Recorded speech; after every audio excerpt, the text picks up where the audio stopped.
There we go. What's happening, peeps? I'm Jacob, and today we're celebrating a day that is all about hope. Hope is believing that something good can come out of something bad. And something really good came out of the day we call Easter! Woo! So, to celebrate, let's do some Easter-themed puzzles. First, an Easter egg hunt. Okay. Can you find which Easter egg only appears once? Is this one up here?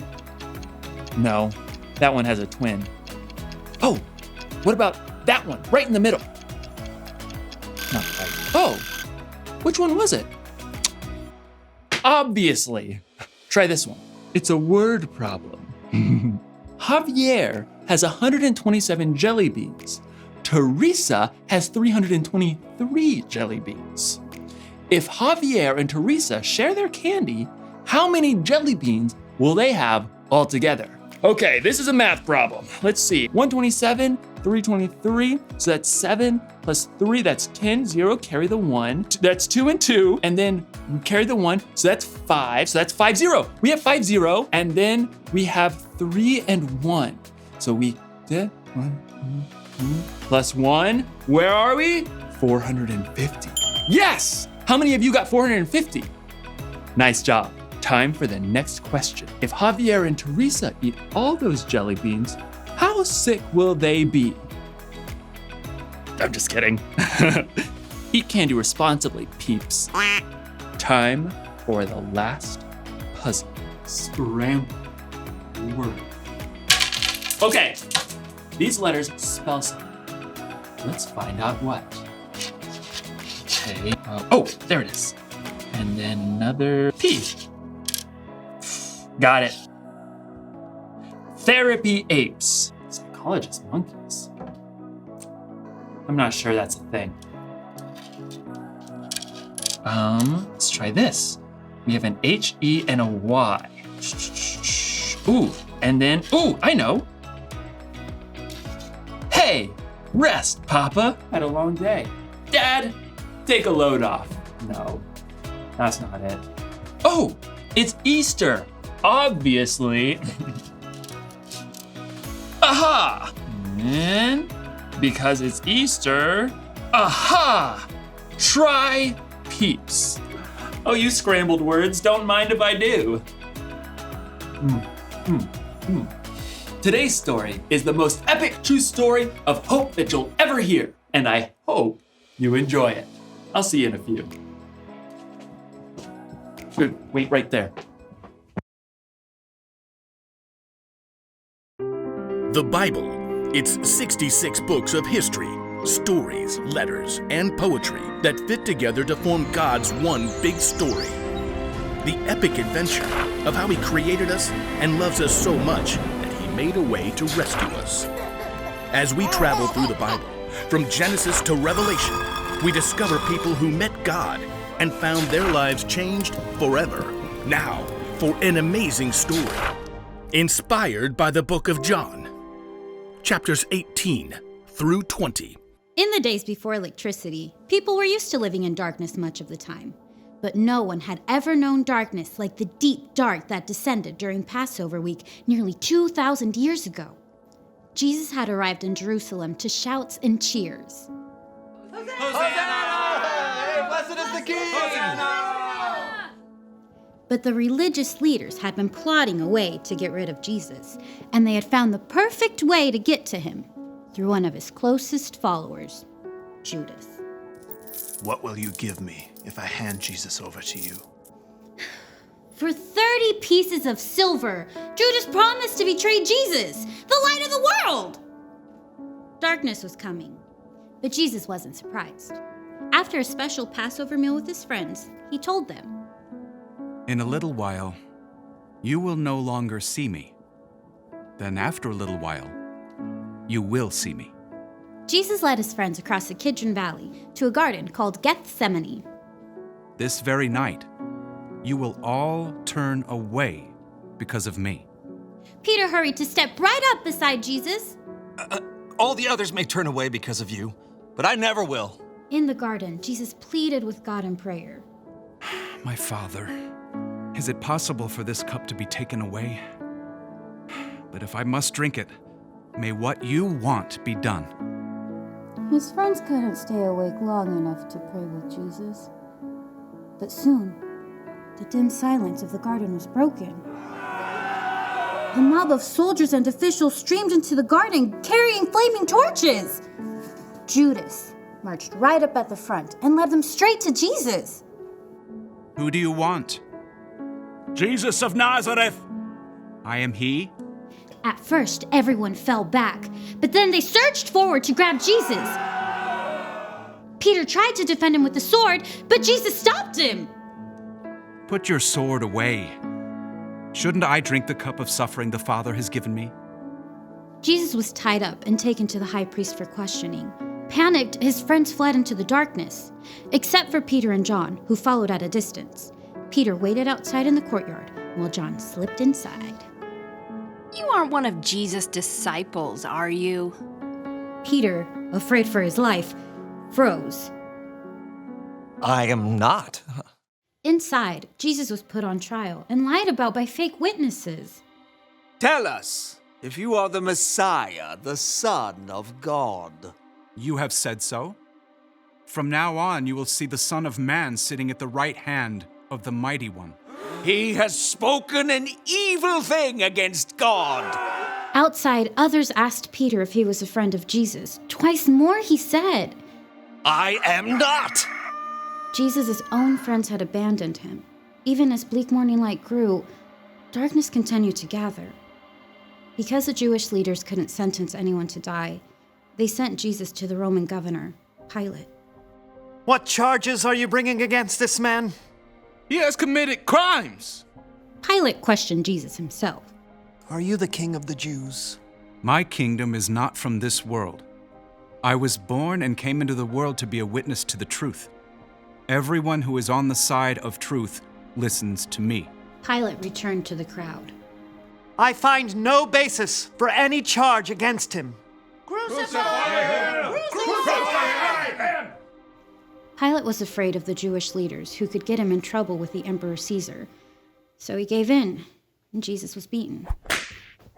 A crown of sharp thorns was pressed into his head, and he was handed over to the soldiers to be crucified.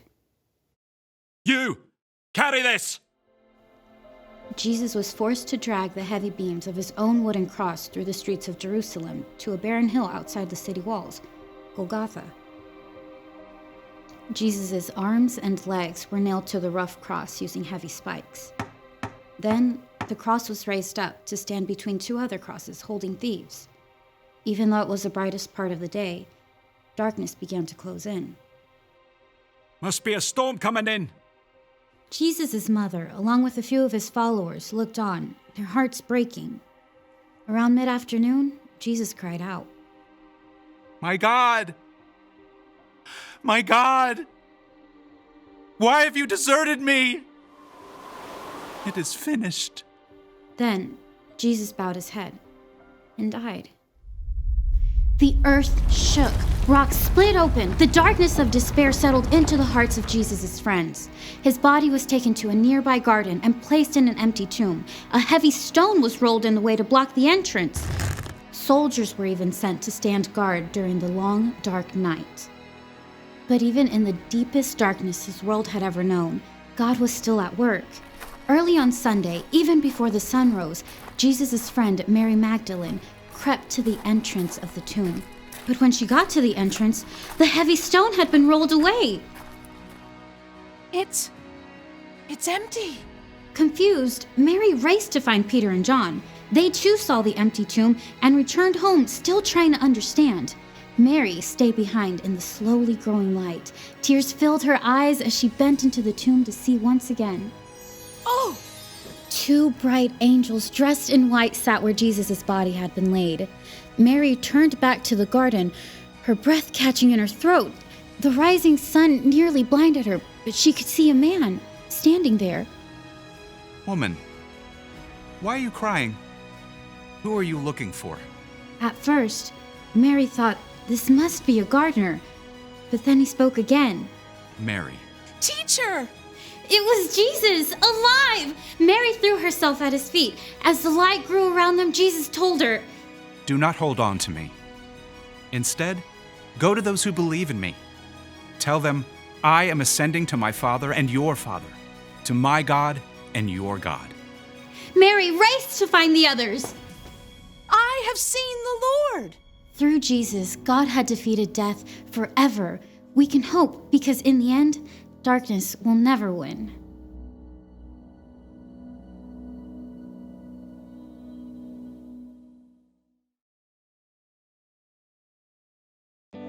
Got it. You ever wonder why we celebrate Easter every year? Here's why. When sin entered the world, people and God were separate. It was easy to see how far apart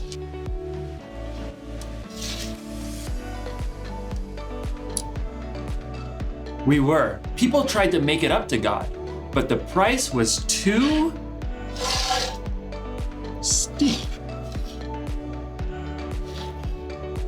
So, God came up with a plan to save our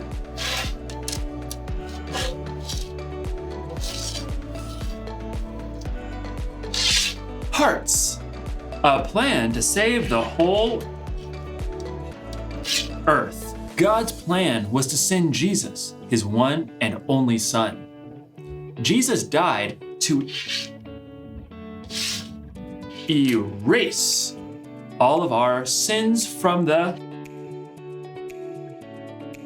past and all of our sins in the future too, a price we could never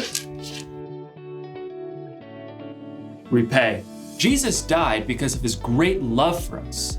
And we celebrate Easter because we remember that Jesus' death wasn't the end of the story. Jesus came back to life to give us hope so that when we believe, we'll have a relationship with God that will last forever. He rose from the dead to show that he's more powerful than any fear or any problem we may have. He rose so that we would know this one thing.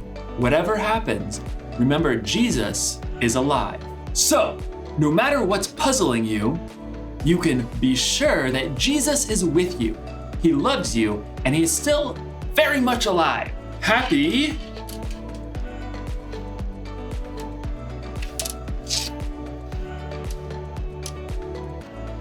Easter, everyone. What?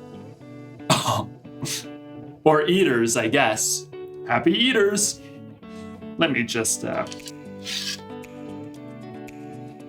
Happy Easter, everybody! And just for good measure, one more of these bad boys. Woo! Happy Easter! I'll see you next time, peeps.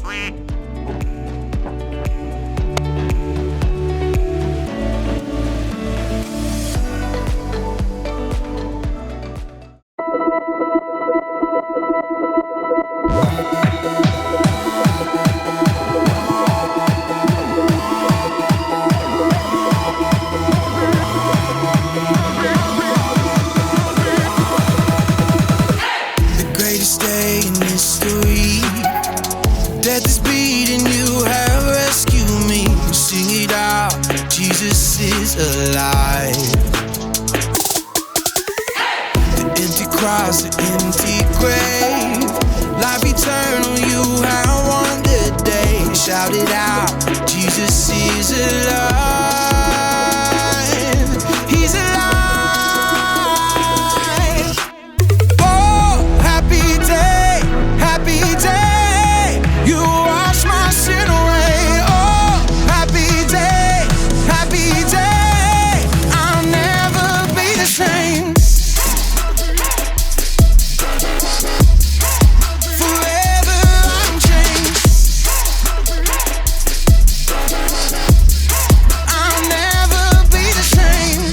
I stand in that place, realize meeting face to face. I am yours, Jesus, you are mine. In this joy, perfect peace, earthly pain finally Celebrate, Jesus is alive.